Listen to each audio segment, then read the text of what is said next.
अस्सलाम वालेकुम फ्रेंड्स, उम्मीद है आप सब ज़बरदस्त होंगे। दोस्तों, चीनी की मार्केट में अप और डाउन जारी। सुबह की निस्बत मार्केट दोपहर के वक्त हल्की सी कमज़ोर हुई, लगभग 50 से 60 रुपए तक।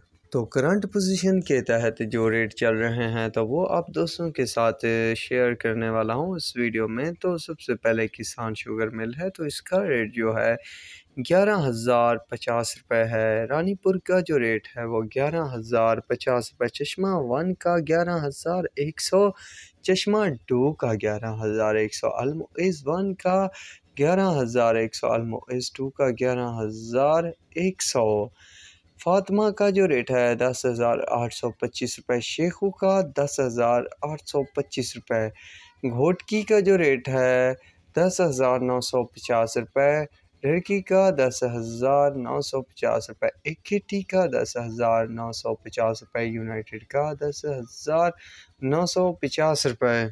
RYK का 10,800 रुपये। JDW का 10,800 रुपये। इत्तेहाद का 10,800 रुपये। हमज़ा का 10,820 रुपये।